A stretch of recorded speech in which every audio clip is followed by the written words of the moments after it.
Hello YouTube, RJ. Hey, got a little video for you today. In a previous video I talked about capacitors and why they block DC, why they quote unquote pass AC. Talked about whether a capacitor really passes current or not. Hopefully it was a helpful video. And one of the things that come up in this last bunch of videos about the high voltage power supply is, why do you need a high voltage power supply? And one of the reasons I want one is for testing capacitor leakage. So I thought I maybe would show you how that works. And at the same time, it'd be a great opportunity to kind of show you a little bit about what I described in the capacitors video. Kind of show you how current runs in and out of a capacitor with AC and DC. It just charges up and stops. What I'm going to do is real quick video showing you testing capacitors with the high voltage power supply, and kind of give you a view of that happening. So I've got a real simple thing set up on the bench over here. We're going to start out with a 20 microfarad old capacitor. All these capacitors are old that I pulled out. I had to go through some of the old capacitor I pulled out of some of the old equipment, and I did find one bad one, a really bad one, to show you. So in this demo here, what we're going to do is, I've got the high voltage power supply hooked up to this capacitor through my 34401 over here, measuring milliamp current. And what I'm going to do is I'm going to turn the voltage all the way down, the current all the way down, as if I'm going to do a capacitor test. And we're going to do a capacitor test, but then I'm going to put a resistor in here and show you something interesting. So bear with me a minute. So let's go ahead and get our power supply on. We're all the way down to our 70 volt minimum. I've got the current down to 10 milliamps because we don't need to be blowing large currents into anything. And so let's go ahead and turn on the high voltage. And if you will, watch the current in the capacitor. If you notice, you had some current inrush and then it dropped right down, and you can see that it's extremely low. It's 0.0006 roughly milliamps. So you're talking sub microamp. So that looks really good. But I do want to show you why, you get this big argument about you don't have to use high voltage to test high voltage capacitors for leakage. I'm going to disagree. You can catch really bad ones with low voltage, but when they're iffy, when they're starting to go bad, they don't show up that way. And I'll show you what I mean. If you look here and you say, well, we're leaking tiny currents through this capacitor, so obviously this is a really good capacitor. I mean, I got 70 volts on it, and it's leaking almost non-existent, right? I mean, way below. To give you an idea, a capacitor this voltage rating, 20 microfarad, you're looking for being okay up to about half a milliamp, 0.5. Yeah, we're what, 1, 2, we're 3 magnitudes better than that right now. But let's start turning the voltage up and see what we get here. So as I turn the voltage up, you're going to see current rushing in, trying to charge that capacitor to the voltage. If you notice, if I turn it, it's going to surge up and come right back down, okay? Because we've increased the value of the voltage applied to the capacitor. It's not at that voltage, so current runs in to charge the electrostatic charge on the plates, and so you're going to see current running in. Now you might notice that we're getting a little bit more leakage in this capacitor at, what are we, 100 volts? Well, this is a 450 volt capacitor, so let's keep going. I'm going to spoil it. It's a good capacitor. This is not a bad capacitor, but I want you to notice the difference in leakage as we get to higher volts. There's around 300 volts. We're many magnitudes more leakage going on. Now it's going to come down some. We're going to let it charge a little, but you can see there's a lot more leakage going on at this higher voltage. So if you're going to pull a chart out and you're going to read how much leakage is acceptable, that's not going to work for you if you're not bringing it up to the working voltage. So let's go ahead and keep bringing this thing up. Let's go on up. Let's take her right up close to 450 volts.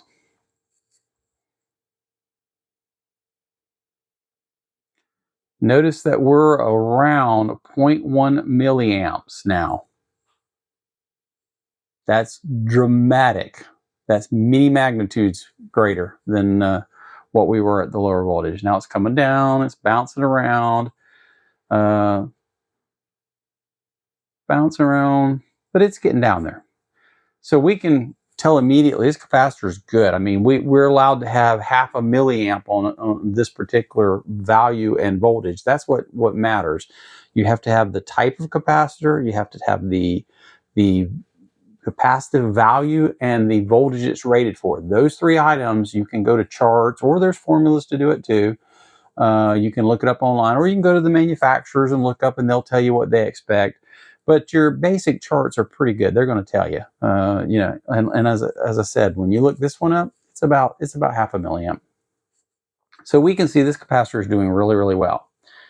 And that's only part of what I wanted to show you. I'm going to start turning the voltage down. You'll notice that you've got some negative current. Well, of course, if I lower the voltage being applied, current has to come out of the capacitor. That's negative. So we're going to have negative current rushing out of the capacitor, trying to keep the voltage where it is as I'm lowering the voltage of the supply. So let's get right on down to our 70 volts. Let's let it stable out. Goodness. If you can hear that, it's wash day, and it sounds like the washer's having a problem out here. We're letting her stabilize out at about 70 volts, which won't hurt me too bad if I get a hold of it, if you know what I mean. So now what I'm going to do is I'm going to disconnect. Let's go ahead and turn off our high voltage. Let's disconnect here, the positive. And what I'm going to do is take my positive and disconnect the little clips. I put these littler jumpers on to make my life easier.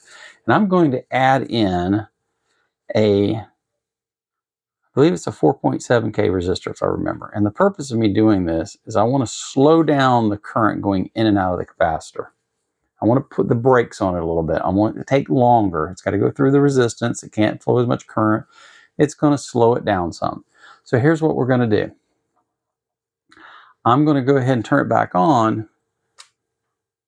And when I turn the voltage up, or let me do this. Let me turn it off, turn the voltage up some. Let's go up, say 300 volts. And when I turn it on, watch it charge. Ready? You can see it charging. It's charging, it's charging. At some point after we turned it on, current's going to run in, going to see a surge of current. Current's going to start falling off as we start charging this capacitor. At some point, it'll stabilize out, and you're then looking at your leakage. You're looking at the capacitor has reached the voltage, but the parasitics inside the capacitor thinks it has a little resistor in there, so some current's going to drain. And depends on the type of capacitor, and as I said, the capacitance and the voltage rating. As you see, it's stabilizing down there quite low. Now, once it gets there, we say we don't pass DC. Well, we don't. I mean, imagine if I was passing DC, we have a lot of current running through this thing. I've got over 300 volts on it. So we're not passing DC. We will pass a little leakage, and in electrolytic especially, you're going to see that. But when we get into things like ceramics and stuff, they're going to have really low leakage. So you might as well say they don't leak. A good one is way, way down there. This is how you check a capacitor for leakage. You bring it up to its operating voltage. In this case, about 450 volts. And you let it stabilize, and you look at the current, and you make a determination. Now, what I wanted to show you with this setup, though, is notice that if I go backwards, we're going to get negative current rushing out of the capacitor again, right? So what happens if I let it stabilize, get very low, and then I start going back and forth with my voltage? Do you notice that current appears to be going in and out of my capacitor? Because it is. But you know what you would see if you were to put an AC signal like this? See, this is a very low frequency alternating signal. I mean, the voltage is going up and down, and so you're changing the voltage continuously, like a sine wave going in, if you will, okay, or any signal going in, AC signal going in. What happens is there's constant current, and it looks like we got current running through this capacitor back and forth, but we're not. We're pushing in voltage and making an electrostatic charge in the capacitor on the plates. And then when we lower the voltage or reverse in a signal case, you draw that charge out. So what you do is this ping pong action. If you haven't seen my video describing all this, you should check it out. I'll put the link in the description.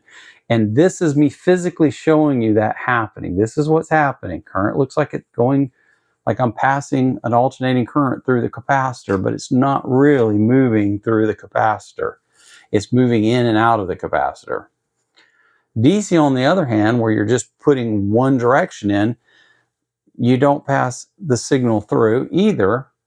But what it appears is, it appears like it totally blocks it, but in reality what happens is it just charges up to the voltage and nothing goes in the capacitor anymore, so no current flows and no signal gets through. So if you try to put a DC current through a capacitor, the only thing you're going to get is a capacitor that charges up and sits there. It's not going to pass that on like it will with a alternating signal. So that's this demonstration. Now let's check a couple capacitors. Let me show you a good and a bad capacitor. Okay, we'll bring the voltage down. RJ really doesn't like to get shocked. Fill our high voltage. We're going to undo it here, and we're going to discharge this thing so it doesn't sit around and wait to bite me later. So we'll get a little sparky here, I'm sure. Oh yeah, not too much. So let's get this thing out of the way. And let's bring this little capacitor over. Now this is a disc capacitor. It's rated for 500 volts. I don't know how well you can see it on the camera there. It's 500 volts, 0.1 mic. So it's a pretty small capacitor. So we're going to put it on here, clip it on.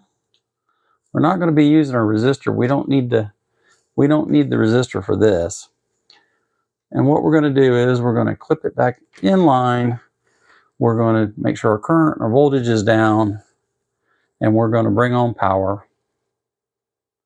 And this is rated for 500 volts, so literally I could actually use full voltage. Let me just turn the voltage all the way up.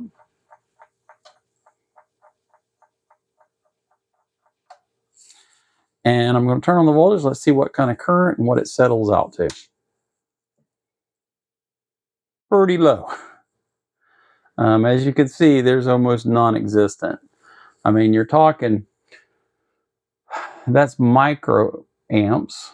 So you're flickering the 100 nanoamp range. So as I said, these style capacitors you can pretty well consider to block DC period. The leakage is almost non-existent. I mean, I'm not hardly able to even measure it on this. I might be able to go up to this, the 7510 and go a little more precise, but I don't need to, because at that point I know this capacitor is not leaking much and it's good. Now that's very different than what I'm about to show you. We'll fill our high voltage and we'll bring another exact same capacitor. It's an exact duplicate of that, okay, out of the same piece of equipment. And I was just hoping to find one that had enough leakage to say, look, this is a bad one. This is how you tell. This one I found, it's really, really bad. This is not just a lot of leakage. This is basically a short. So let me show you what I get when I power this thing up. Let's make sure our current's down, make sure we're at low voltage. We're going to turn it on, and you're going to see it draws my voltage down. And I'm pulling 6 milliamps. It's drew down about 40 volts. It's basically, it's not a dead short, but it's working on it. It's seriously working on it. In fact, I can feel heat. It's not hot, but it's not room temperature. This thing, even when it was this is still stone cold. It actually feels cool to the touch, like it's cooler than room temperature. But as you know, that's just because it's absorbing heat out of my finger. This, because it's making heat, is warmer. Feels warmer than room temperature and is warming up. Oh yeah, it's probably 4 degrees warmer than the room now. So that's where a high voltage power supply can come in handy. Testing old capacitors makes it really nice to do on the bench. So that's really all this video is about. I hope it was entertaining enough and you learned a little something. Like I said, if you want to know more about current in and out of capacitors, go check out the videos that I'll link in the description. Hey, thanks for hanging out with me, checking out a use for the new high voltage power supply, learning a little bit about capacitors and leakage testing. And if you got questions, put them in the comments. I'll be happy to answer them. Do me a favor. If you enjoyed this, hit the like, hit the little notify bell. And most of all, if you haven't subscribed, subscribe to my channel. I would greatly appreciate it, as I need all the help I can with my little channel getting out there. But more than anything, I hope to see you in the next video.